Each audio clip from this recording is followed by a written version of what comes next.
And when you went bad, you cut these guys loose. Your Honor, you had markers inside a phony transport. Your Honor, you doctored the logbook. You coerced the doc. Consider yourself in contempt. Colonel Jessup, did you order the code red?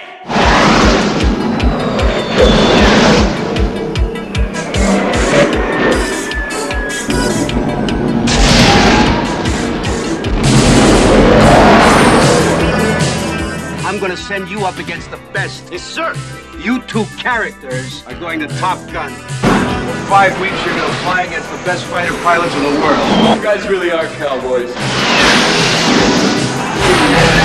I am dangerous. And this school is about combat. You cut these guys loose. Your Honor, you had markers inside a phony transport. Your Honor, you doctored the logbook. You coerced the doc. Consider yourself in contempt. Colonel Jessup, did you order the code red?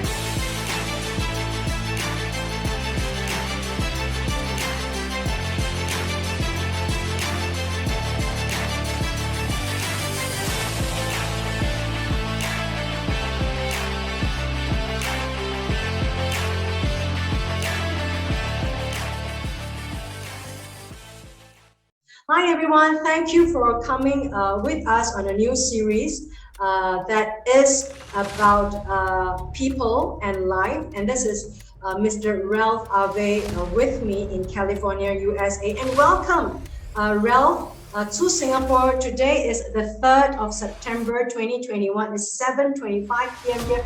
Welcome to warm, sunny, humid Singapore. It's a beautiful evening here. The sun is setting, and you know what? We're still in the pandemic, but we are opening up the economy. The borders are going to be open. Welcome to Singapore with or without COVID-19. Life is going to go on. We have to move on. We have to win the battle. And who is the best person to talk about winning the battle? And that's the retired Chief Master Sergeant of the United States Air Force in America. And we're talking about Singapore audience here and Indo-Pacific audience and also American audience through Dr. Moby's Lifestyle TV USA. You know, we don't know a lot about American veterans, and we are seeing them in this tinted glass that, wow, they're the heroes of the world and they're the heroes of the earth because they are there to do the peacekeeping. And it's so important because in this part of the world, in South China Sea, unfortunately, Singapore is in the middle of the South China Sea. We're looking at things that are potentially unstable and could potentially tilt in different ways. But even without going to the politics that is beyond a lot of us, I just want to salute to our Chief Staff Master Sergeant Mr. Ralph Ave there. People who actually keep the world in balance. And Singapore, if we know, we always have the military base in Singapore and around the region to keep the place in balance. Likewise, we've got a big base in the past in the Philippines, which is so important for a lot of us so that the rest of the world, or this part of the world, can focus on economic development for the rest of the people. And we're talking about economic development because the world at peace makes good economic development rather than a world that is at war all the time. So therefore, another humanitarian work from Mr. Ralph Ave. And today, I'd like him to introduce himself to the new audience here in Asia, in Indo-Pacific, and also in America as the authoritative voice for all things military. He's got an illustrious career in the military as the top 1% of Top Gun in America, and we're talking about a real Top Gun here. And excuse me, Mr. Tom Cruise, bye. So, you know, Ralph, I'm so honored to have you on the show.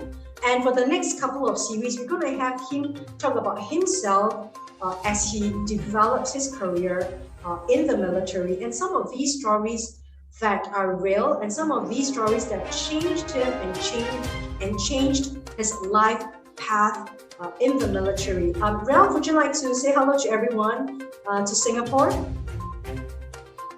Hello, everyone. Now, Okay.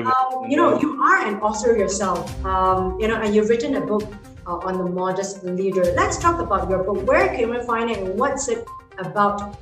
The background of the book. So it's on eJunkie, but right now I'm working on the website to get it on there. It's hard to remember the link because it's not a regular. It's gonna be below.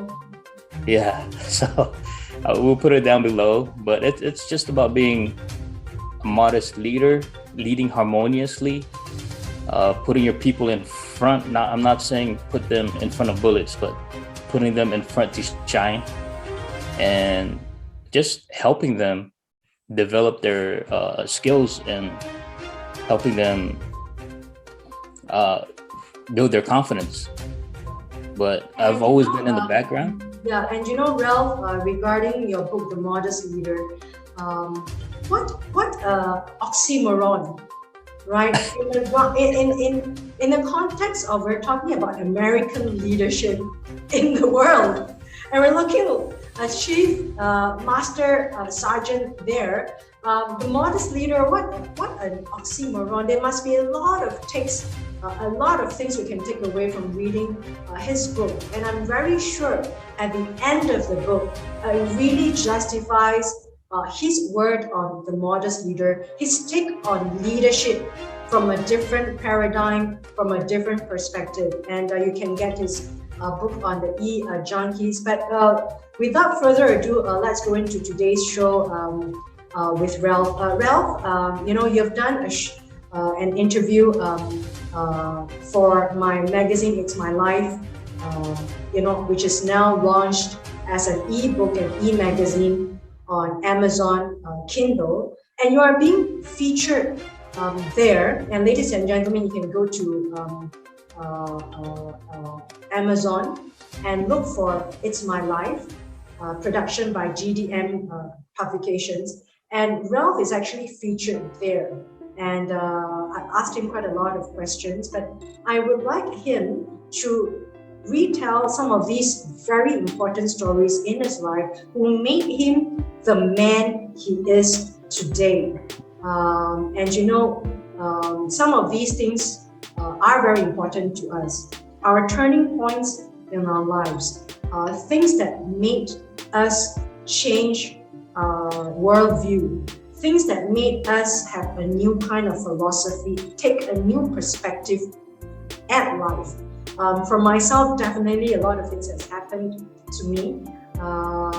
So these are some of the questions I like Ralph to take on. And Ralph, a couple of questions. In the interview on It's My Life magazine, I asked you, there were some moments in your life that have made you who you are, or there's some very unforgettable memories that kind of really get imprinted in your brain that you would probably relive again. And I want to ask you, as a young personnel that just got into the military, it must have been a kind of culture shock when you were before as a young person, I can imagine that. And now coming into a very regimental, highly disciplined environment, before you're just a young man going on with your life and trying things out. And then if you want, you say yes. If you don't like, you walk out. But in a military regime, as I see it, Singaporeans have got compulsory conscription. Every young man at the age of 18, Ralph, they got to go to the military. Either they're posted in the Navy, the police, ground forces, combat forces, or the Air Force, where you are. It is conscription, compulsory. Likewise, a country in Switzerland and also in Taiwan, it's compulsory conscription for a young man of 18 years old. And tell me, that would be something that me as a woman, and me as a lot of wives, a lot of daughters, a lot of girls who are trying to date a guy in the military, I think they have to know their men a little bit more. The changes of their lives, the changes in their worldviews as they develop, so that we can become better supporters of them. Am I right to say that, Bill? Absolutely. You need the support, especially with the things that we go through.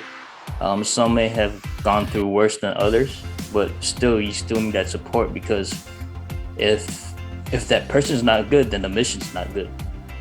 So that support is very important, especially if they have troubles at home and they come to work with that mindset, especially dealing with munitions, bullets, explosives. We don't really want them around because it's not safe for the other people around them. So yes, you're absolutely right about the... My question for ladies and gentlemen, we are so intrigued with this gentleman with us, who is doing his debut about his life to the podcast world, which I'm so honored to have him. And in my interview question, what were the 2 events, and if you could talk about the first event that made you have this strong memory as a young military personnel who actually got into the military world, and the kind of juxtaposition of culture, the kind of culture shock that you've got. Tell us what was that, Ralph? So I joined at 21, and before that, I had a lot of freedoms. And when I was young, like I mentioned before, I lost my father at 9 years old. So I never really had a father figure, someone yelling at me. I was never really into sports where coaches would yell at you. And when I went to basic training, it was a culture shock. I froze, It was weird because we went on the bus and we go into this little room because we were waiting for our instructors. And the staff sergeant there just talking to us calmly, like, just get along, work together, and you'll be fine. I'm like, this is basic? And then just out of the blue, the door slams open, bang. And you start hearing screaming, get out of the room, get out of the room. And so you start lining up, everybody's just hustling. All you hear is like, and everybody just, what's going on? And right from the very start, they will let you know that they are in charge, and you no longer own your. You no longer own your life. It was, and I was wide-eyed, and it was just a shock to me because at 21, I felt I'm an adult, this and that, but no, they will make you feel like you were 5 years old again, So. But yeah, that was one of the culture shocks for me, because I never really had that kind of discipline where people would like scream and yell, be in your face. And then again, I'm of small stature. So I was, they call little boy. Back then they could call you whatever they want, without getting in trouble. And you just take it. Everybody just knew it was part of basic training. Not like how it is now. I think it's a little softer now, but back when I was in 1999, yeah, it was a lot meaner than I believe what it is now. So. Wow. Yeah. Tell us, when you say they were a lot meaner, what do you mean by mean? Can you give us some examples? Oh, just when I had to open, I opened the door and my instructor said, "What's wrong with you, little boy?" And, I'm like, whoa. And I remember one time I was sleeping in the bunk. I had a dream that I was back home. So I thought everything was okay. Like, oh, okay, I'm back home. Now the instructor lifted up my bed and I fell out my bed. I'm like, oh, I'm still at basic. So that's another, like, I don't know if they can do that anymore, but, and the way they talk to us was, people will consider it now very insulting, but back then it was just part of basic training. It was just, to thicken your skin up, to make us, they're trying to build us as one, to work as a team. So they break us down, everybody down, to the point where they feel like, okay, now we can develop you as airmen, as military members. So they'll start training you basic stuff like marching, saluting. Tell us about the punishments. Oh gosh. So Yes. Um. Oh, I I want, can't I want to remember. kind of juxtapose what we have in Singapore. Yeah. So I know. I know. One time, big Samoan guy, just attitude problem, and he came in shorts, had long hair, and Violet, he just had an attitude, and these instructors just right in his face the whole time, and he started crying. I've never seen Oh, big Samoan dude cry like that before. Growing up in Hawaii, they're like really tough and yeah. kind of sometimes mean looking. And I was like, wow, this guy made this guy cry. This guy's a big Samoan guy, and because he just had an attitude problem. Another one is like when they're teasing another other troops, right? And it's funny. You hear it because it's hilarious, and you're like trying to hold it in because if you laugh, then you get in trouble because you're laughing. So what You know. kind of military punishment do they met out? Like fall down, do your push-ups, or what kind of it? Oh, so for the Air Force, it was really more mental stress. Oh, mental. Yeah, Okay. it wasn't really more like, I mean, there was physical stress, but I remember one time this one person couldn't do one push-up. I don't know how he got into basic. He couldn't do one push-up. So Wow. everybody else had to keep doing push-ups until this guy did one. Oh, wow. Yeah, and everybody's just struggling, and when he did his one push-up, I've never heard a guy scream like that before. Yeah, and I'm just wondering, like, if the guy couldn't do a push-up, why did he enroll in the military in the first place? Yeah, I think back then it's because they were trying to get their numbers up. It's not as strict as it is Oh, now. okay, well, not as strict. Okay. Yeah, because back then a lot of people didn't really want to join the military. Some looked at it as a last decision effort for your career, but a lot of people like me, I wanted to serve, and all my friends were like, why are you doing that? That's like a last, what's that word? Yeah. Last The last resort. last resort. There you go. And I'm like, but you're part of something bigger, Yes, of course. and you're part of a team, and Yeah. the team is more important Yeah. than yourself. Yeah. And I've grown up like that at some weird reason. It was just my personality.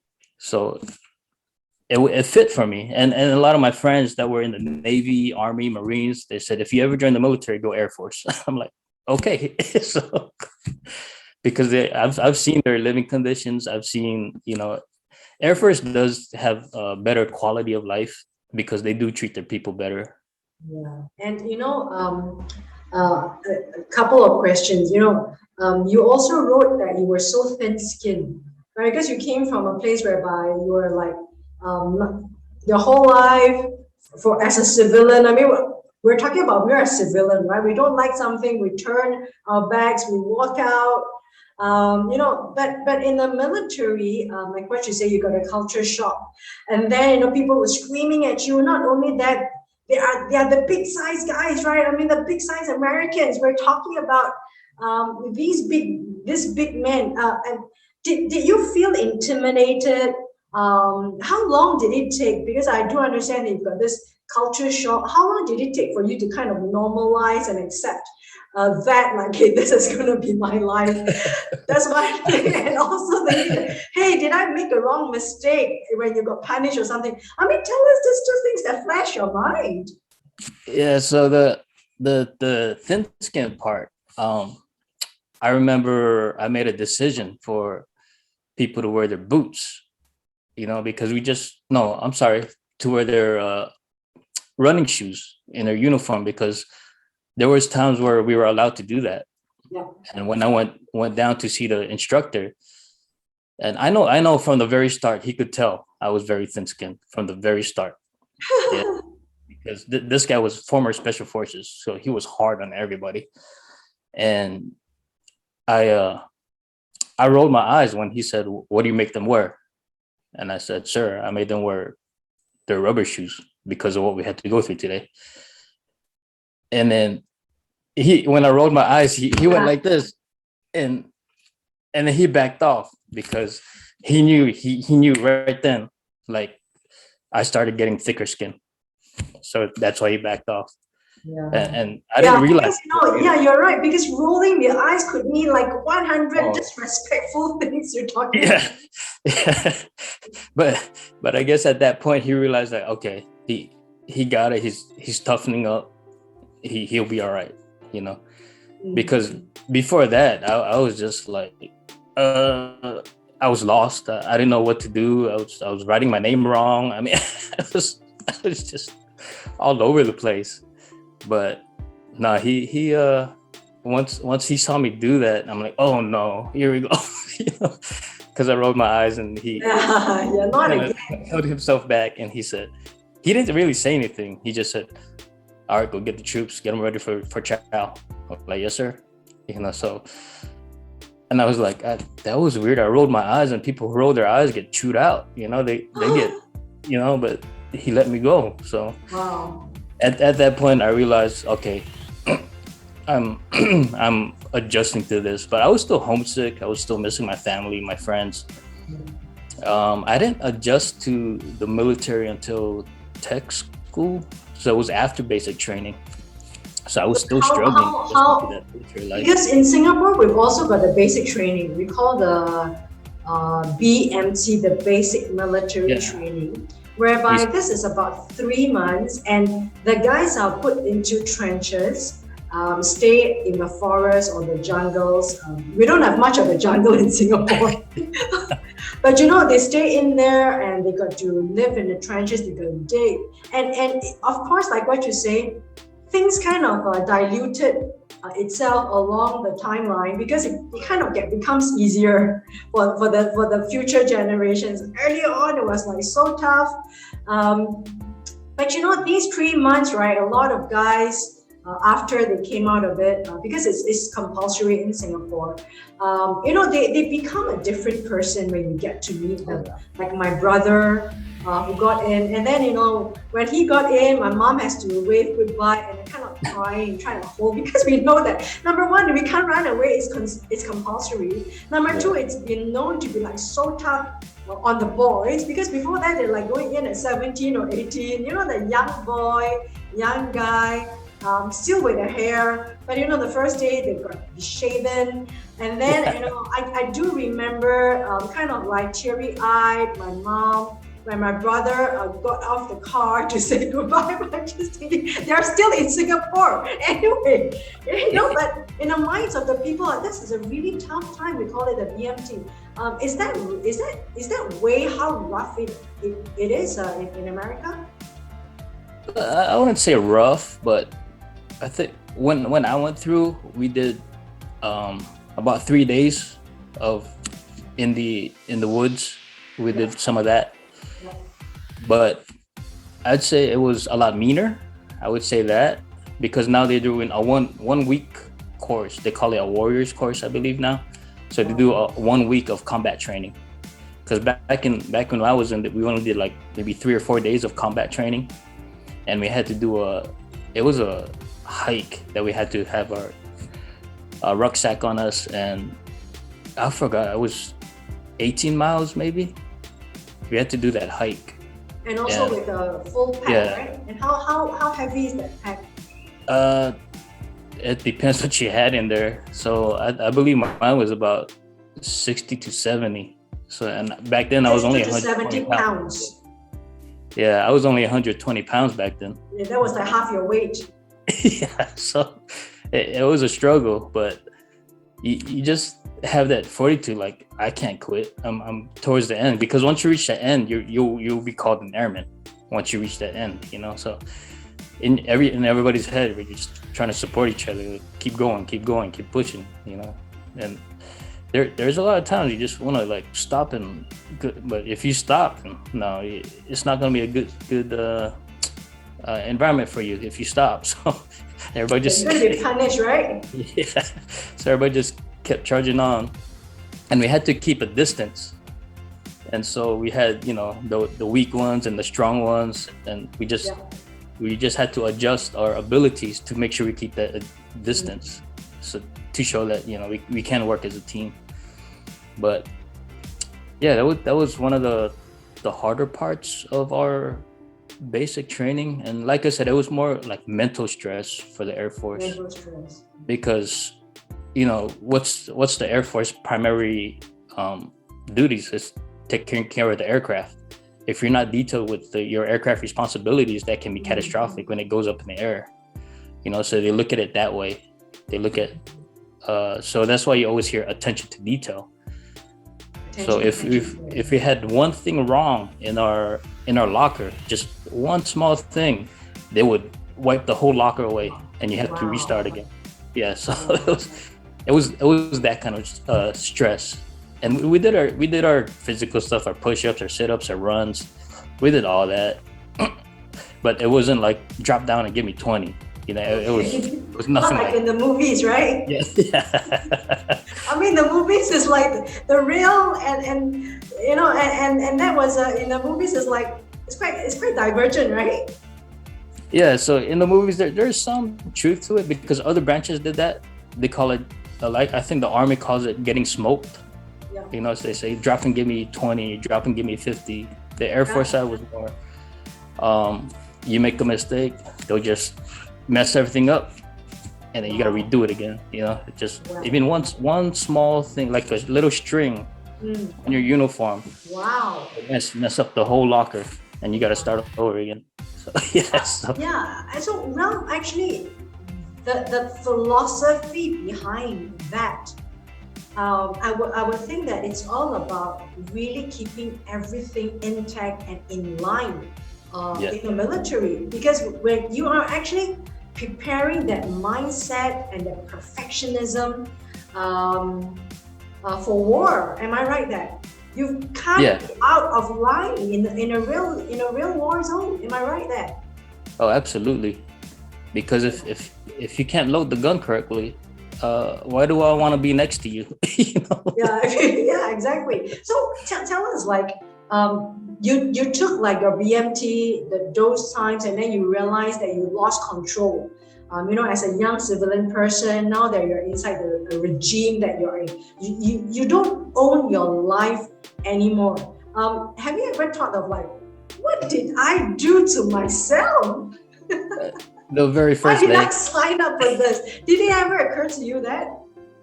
The very first day, they call it 0 week. Yeah. When we signed up, like I said, we went to this little office, and we were waiting for our instructors, and like, oh, this is okay. They're talking to us calmly, and then our instructors come in and just start screaming, and it was just stress the whole day. And then towards the end of the night, the military instructor just really calmly said, I know a lot of you are thinking like, what did you sign up for? Wow. Well, yeah, so, and he was right. I think half of us were like, what did we do? What did we do? Why did we had a good life? Right, you had a good life. What did I do? From the fire to the oil. From the fire to the hot oil, you must be thinking, I've got a question for you. I mean, I'm enjoying this so much, but due to the constraint of our time, this is always a trailer to the next episode with Ralph. You want to hear more from him, you have to tune in to the next episode. But Ralph, before I let you go, I do want to ask you, there's a show called A Few Good Men. Okay, right? And there's this scene, right? This award-winning show. I mean, A Few Good Men is about the code red, right? Maybe one of these, I still don't understand the show. After I'm watching it now again, after so many years, it's still, I mean, of course, there are a few riveting scenes, right? You've got the court scene, isn't it? Right. You watch the show. You've got the court scene with Tom Cruise about the code red. And then it's riveting. I mean, we as an audience, and we as women, we are not in the military sector, and neither have we experienced anything close to any of the men, either Singaporean men or yourself as a military personnel. A lot of us are nothing close to it. I mean, the only encounter we have is in the movies. I hope that you can tell us a little bit about shows like this on Hollywood. How real are they? And then come back again in the next episode, ladies and gentlemen, and dissect the scene for us. Tell us about how real are Hollywood movies? Or how unreal are they? Yeah, for the most part, they try to keep it as accurate as possible, but a lot of it is it does happen, but I think movies do it for dramatic effect. Like drama, that right? code red. The code red is because the colonel had an issue with one of the troops, so he called the code red, meaning get rid of him. Oh. So he gave that command to those two people who were Getting rid of him means killing him. Yeah. So they had it was like a secret.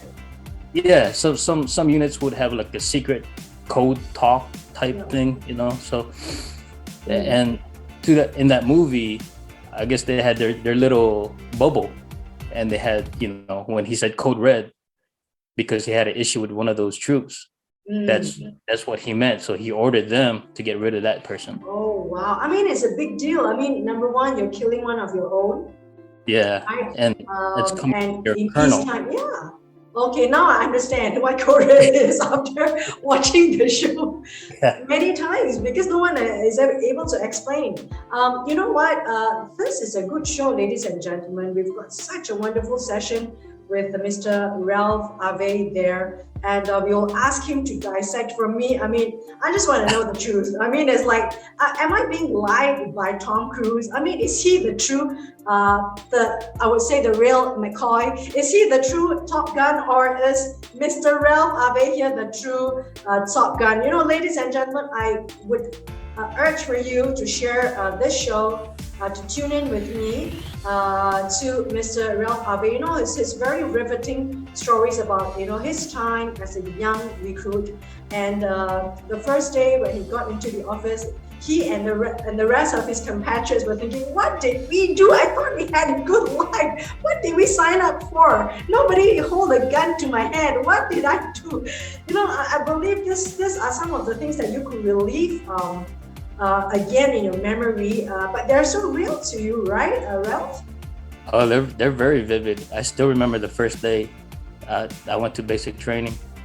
I still remember some of the trouble I got into. I still, it's not everything, but I remember points and pieces where I've had somebody 20 years later, because when we graduated basic training, my family couldn't come see me graduate because my mom was in Hawaii and I was in Texas, and my mom at that time couldn't come. And one of the family members said, "Where's your family?" And I said, "Well, they're in Hawaii. I'll just hang out here on the base." And they pretty much said, "Nope, you're our son today." So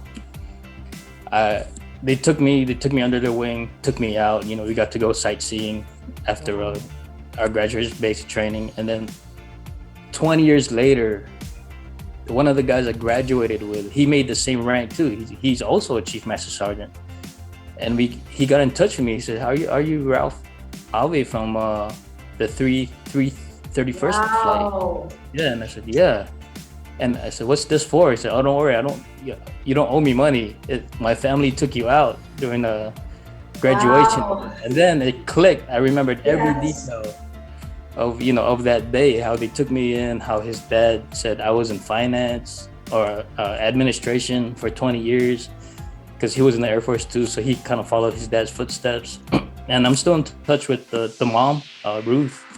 I call her Mama Ruth. So yeah, it's a weird connection you have when you go through some of the things you go through with people. It just, you will always have that connection with each other.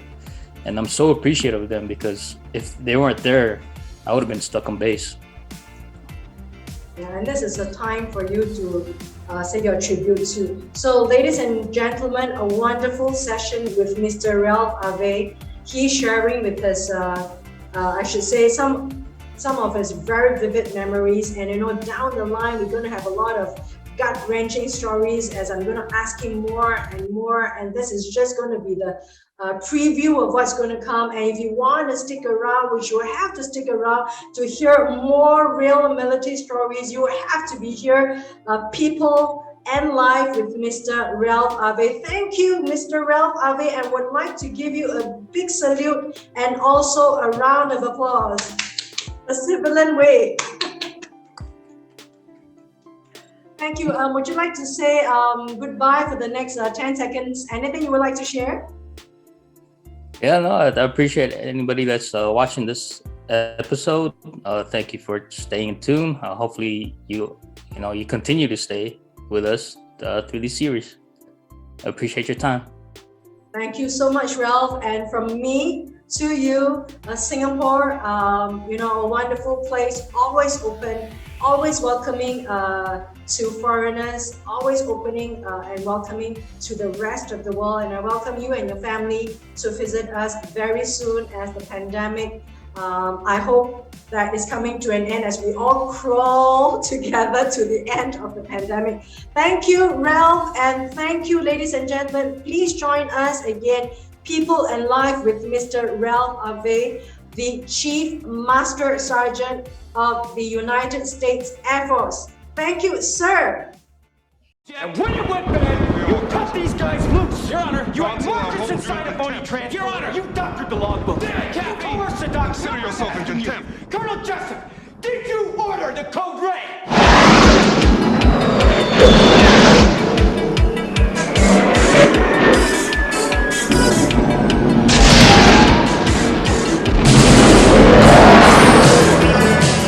I'm gonna send you up against the best. Yes, sir. You two characters are going to Top Gun. For 5 weeks, you're gonna fly against the best fighter pilots in the world. You guys really are cowboys. I am dangerous.